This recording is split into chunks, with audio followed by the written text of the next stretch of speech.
Terima kasih Ibu. Saya langsung bagikan, share apa yang sudah saya siapkan. Semoga suara saya juga bisa didengar dan saya bagikan yang sudah saya siapkan ini.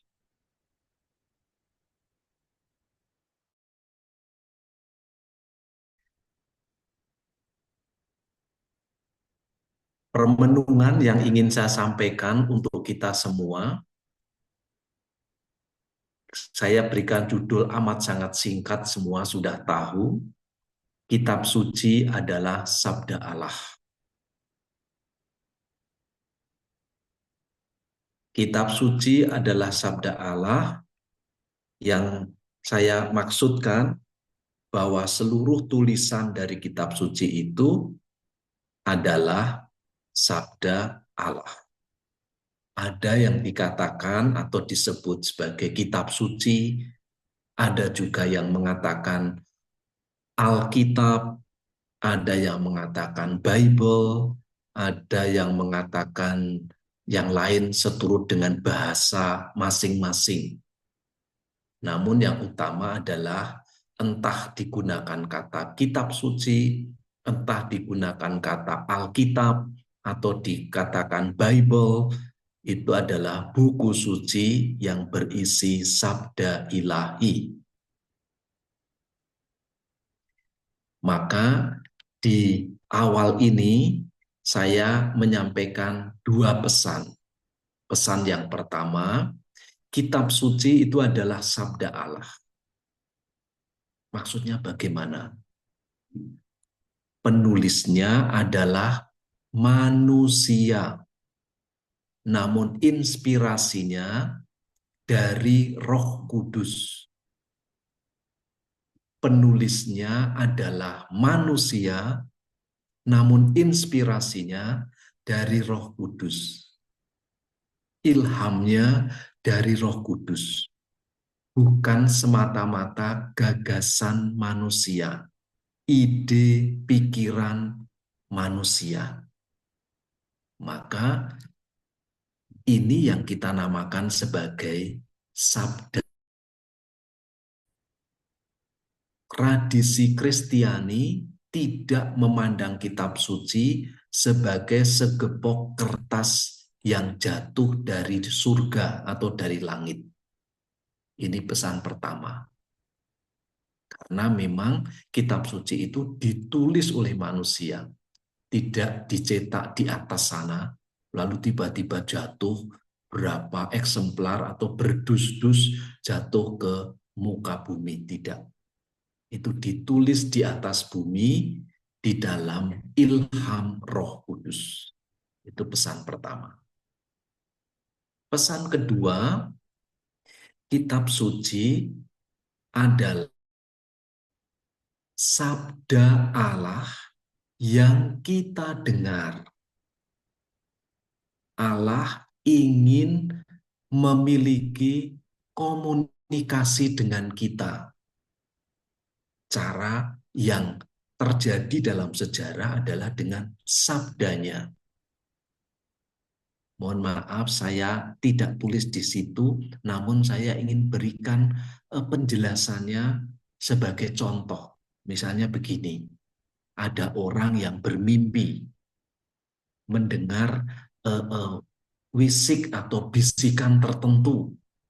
Ada orang yang bahkan sampai katanya kesurupan arwah nenek moyangnya untuk menyampaikan sesuatu. Nah, itu adalah sarana yang dipakai agar pesan itu sampai. Kalau dalam hidup sehari-hari, misalnya dengan menulis surat, menulis pesan SMS atau WA, atau bahkan menyampaikan gambar dan lain sebagainya, supaya pesannya sampai. Nah, kitab suci itu juga dalam rangka yang sama, agar Allah menyampaikan pesan kepada manusia, dan pesan itu sampai, yaitu di dalam sabdanya. Maka kitab suci itu adalah dalam bahasa Latin verbum audibile, yaitu sabda yang kita dengar. Maka perlu orang yang membacakan supaya kita mendengar. Nanti tidak akan saya bahas segera, namun ekaristi itu adalah verbum visibile, sabda yang kita lihat, yang mata kita bisa melihat, bahkan bisa mencicipi. Itu. Tapi nanti akan saya bahas di ujung. Maka pesan berikutnya adalah, yang pertama tadi adalah tidak jatuh dari surga tapi ditulis oleh manusia dalam inspirasi Roh Kudus. Yang pesan kedua adalah Allah tidak boleh disempitkan dalam kitab suci. Sabda Allah tidak semua termaktub dalam kitab suci. Silahkan dilihat sendiri Yohanes 21 ayat 25 yang mengatakan masih banyak hal-hal lain lagi yang diperbuat oleh Yesus, tetapi jikalau semuanya itu harus dituliskan satu persatu, maka agaknya dunia ini tidak dapat memuat semua kitab yang harus ditulis itu. Maka pesannya jangan menjadi sempit dan fanatik terhadap kitab suci. Seolah-olah kitab suci itu sudah, kalau mau cari jawaban lari ke kitab suci. Kalau ingin menghakimi atau menilai atau memahami sesuatu, cari di kitab suci. Tidak semuanya ditulis di kitab suci. Maka di dalam gereja Katolik juga ada yang dinamakan tradisi, yaitu yang tidak semua ditulis. Itu ada di dalam perjalanan sejarah iman. Maka jangan menjadi sempit dan menjadi fanatik terhadap kitab suci. Seolah-olah kitab suci itu menjadi kata-kata penuh, utuh, dan hanya itu yang disampaikan Allah. Meskipun yang ditulis itu adalah sabda Allah.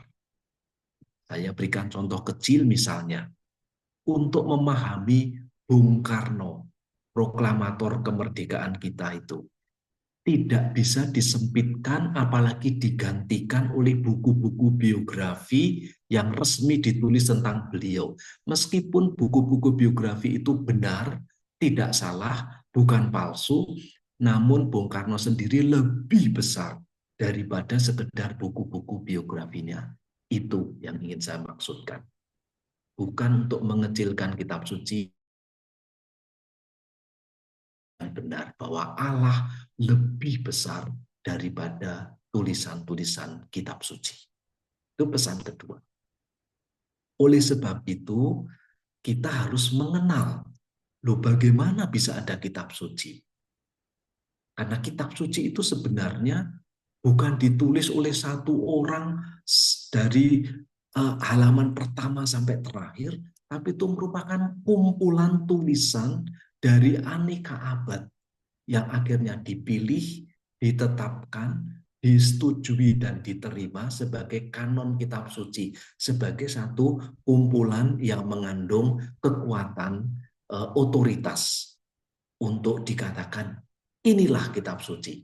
Semua menyetujui, para pimpinan pada waktu itu, entah itu dalam zaman orang-orang Yahudi maupun akhirnya dalam zaman Kristianitas, inilah yang kita terima sebagai kitab suci.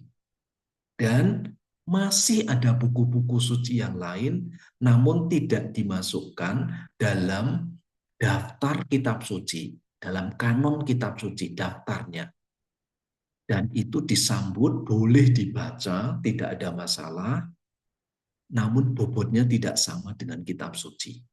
Itu yang paling utama. Boleh dibaca, tidak ada masalah, tidak ada larangan. Tapi tidak sama bobotnya dengan kitab suci yang sudah disetujui, ditetapkan sebagai kanon kitab suci. Sebagai satu daftar pokok, itulah yang namanya kitab suci. Semuanya setuju. Kemudian, kitab suci yang merupakan atau ditetapkan sebagai kanon Katolik, itu ada 46 kitab Perjanjian Lama dan 27 kitab Perjanjian Baru. Dalam kitab Perjanjian Lama itu dimasukkan juga Deuterokanonika, ada Protokanonika, ada Deutero, ada yang pertama, ada yang kedua dalam kitab suci. Nanti saya tunjukkan jumlahnya. Anda memiliki teks kitab suci, pasti di bagian depan itu ada tulisan Protokanonika dan Deuterokanonika di dalam daftarnya. Perjanjian Lama plus Deuterokanonika, lalu Perjanjian Baru. Deuterokanonika itu tambahan-tambahan yang Anda bisa lihat daftarnya, yang oleh sebagian orang Protestan, jangan lupa Protestan itu baru ada tahun 1500-an sekian atau 1400 akhir, baru terjadi pada tahun-tahun itu bahwa mereka tidak menerima yang bagian Deuterokanonika sebagian. Padahal yang ingin saya tuliskan di situ, mengapa terjadi ada Deuterokanonika dan Protokanonika? Karena memang orang Yahudi itu di dalam berabad-abad, mereka tidak hanya tinggal di tanah Palestina yang sekarang disebut Israel, yang sedang perang dan terus-menerus penuh dengan kekerasan itu. Tidak hanya di situ. Orang Yahudi juga tinggal di daerah Mesir, juga tinggal di daerah Eropa, juga tempat-tempat yang jauh dari Palestina, dan tentu bahasanya juga berbeda. Ada orang Yahudi yang berbahasa Ibrani, orang Yahudi yang berbahasa Yunani, orang Yahudi yang berbahasa, bahkan di dalam sejarah berikutnya ada orang Yahudi yang berbahasa Spanyol, orang Yahudi dan lain sebagainya. Nah, ini yang harus diakui. Dan dalam perjalanan sepanjang sejarah itu muncullah teks-teks yang tidak sama. Ya, itu sesuatu yang wajar. Bisa dibayangkan misalnya seorang bersuku Batak. Kalau dia tidak hidup di tanah di Sumatera Selatan tapi hidup di Papua sana, dia mungkin tidak tahu yang terjadi di daerah Sumatera Utara. Tapi komunitas di sana di Papua atau di Flores atau di Maluku atau di Jawa atau di Bali, mereka memiliki sejarah yang berbeda. Itulah yang menjadikan teks-teks kitab suci mereka itu berbeda jumlahnya. Ada yang menambahkan ini, mengisi ini, yang tidak kenal bahasa asli dan lain sebagainya. Itu wajar. Dan di dalam teks kitab suci Katolik sudah ditentukan ada 46 dalam Perjanjian Lama dan 27 Perjanjian Baru. Itu yang kita miliki sampai hari ini untuk semua orang Katolik.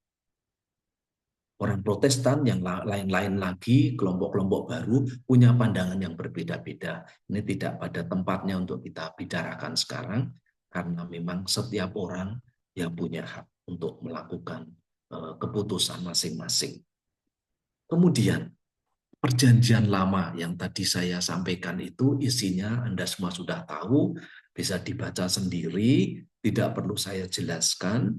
Perjanjian Baru juga ada, semua sudah tahu, ya kan, ada surat-surat, ada Injil terutama ada 4, secara apostolik, kisah para rasul, dan surat-surat Paulus, surat-surat para rasul, lalu juga surat-surat umum yang ditulis oleh para rasul, Petrus, Yakobus, Yohanes, Yudas untuk umum, dan juga Wahyu yang terakhir.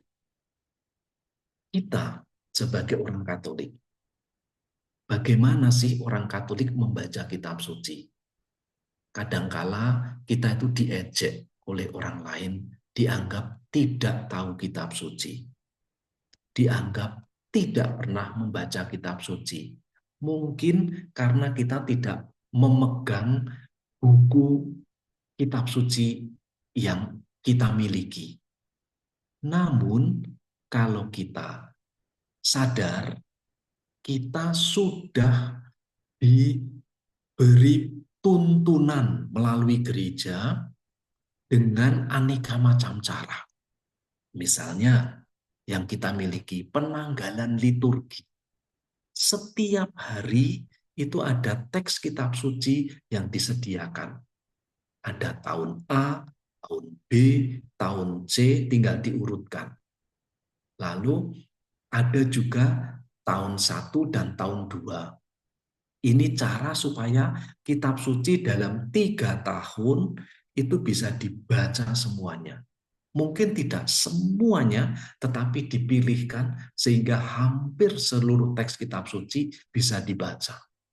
Lalu juga ada doa brevir atau doa harian, ibadat harian.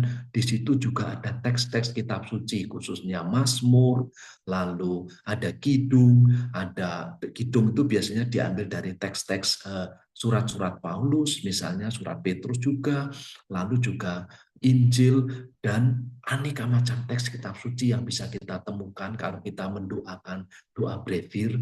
Apalagi kalau yang punya waktu bisa didoakan berkali-kali.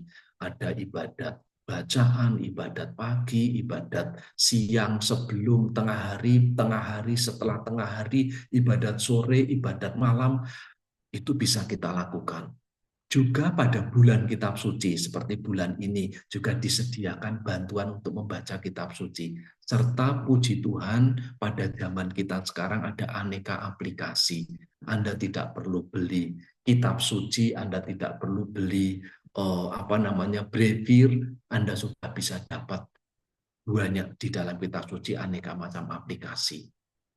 Ini cara-cara yang bisa kita lakukan. Sekarang jauh lebih mudah akses kita untuk membaca kitab suci. Namun secara tradisional itu sudah disediakan sejak berabad-abad dalam gereja Katolik.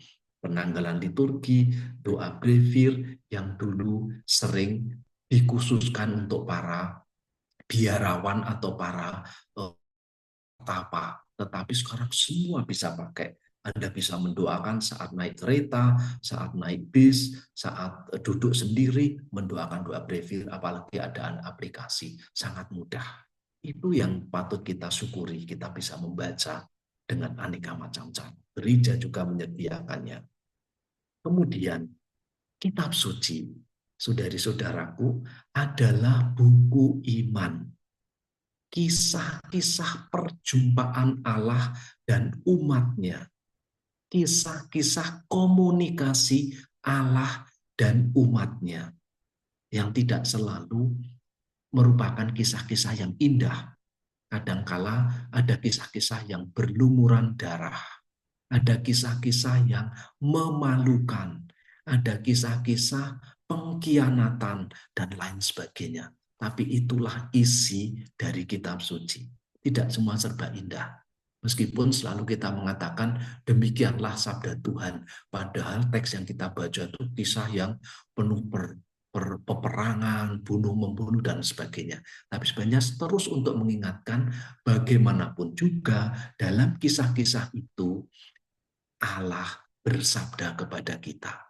Maka jangan dipenggal-penggal, jangan dipilih-pilih lalu itu menjadi kisah terpisah. Jangan, harus dipahami sebagai sebuah buku di mana Allah ingin berbicara kepada kita, di mana imannya itu ditampakkan di sepanjang sejarah, dalam suka, dalam duka, dalam untung, dalam malang, dalam sehat, sakit, pengkhianatan, kesetiaan, dan lain sebagainya.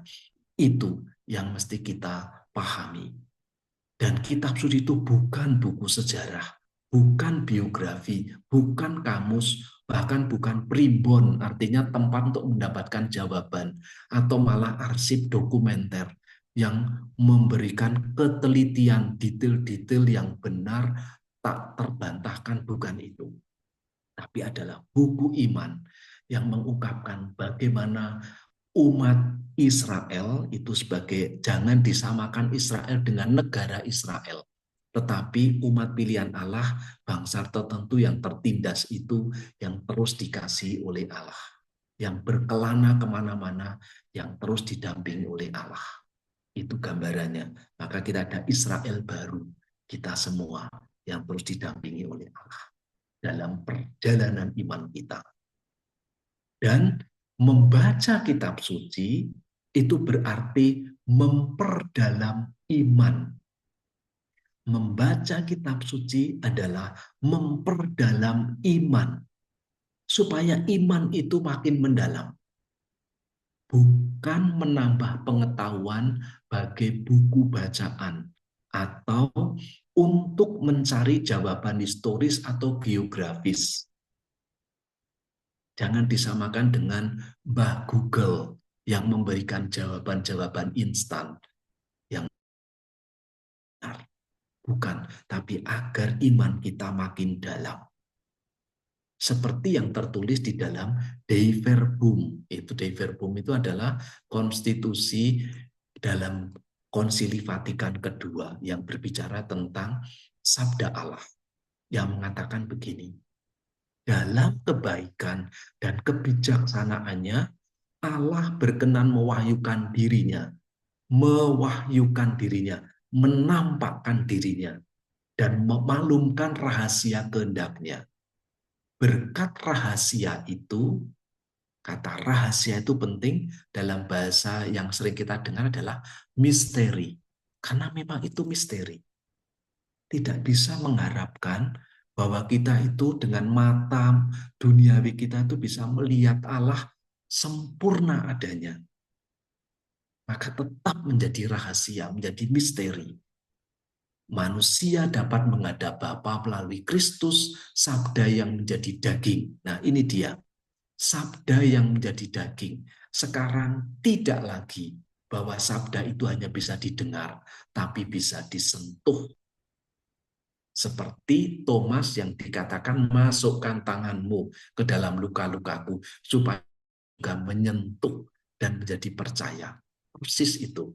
Sama dengan juga dengan Ekaristi, kita terima, tangan kita menerima, lidah kita merasakan, karena Allah menjadi manusia. Verbum visibile. Kitab suci itu menjadi verbum audibile. Maka dengan wahyu itu, Allah yang tidak kelihatan dari kelimpahan kasihnya menyapa manusia sebagai sahabat-sahabatnya dan bergaul dengan mereka untuk mengundang mereka ke dalam persekutuan dengannya dan menyambut mereka di dalamnya. Seperti yang menjadi doa Tuhan, supaya aku, Bapa, dan aku menjadi satu sama seperti mereka juga ada atau tinggal di dalam kita. Itu yang dikehendaki Allah, supaya kita makin masuk di dalam relasi kita. Maka Allah tidak hanya memberikan suaranya di dalam sabda Allah yang kita dengar, tetapi dia juga inkarnasi menjadi daging yang kita lihat sekarang di dalam Ekaristi. Supaya sabda Allah itu lengkap.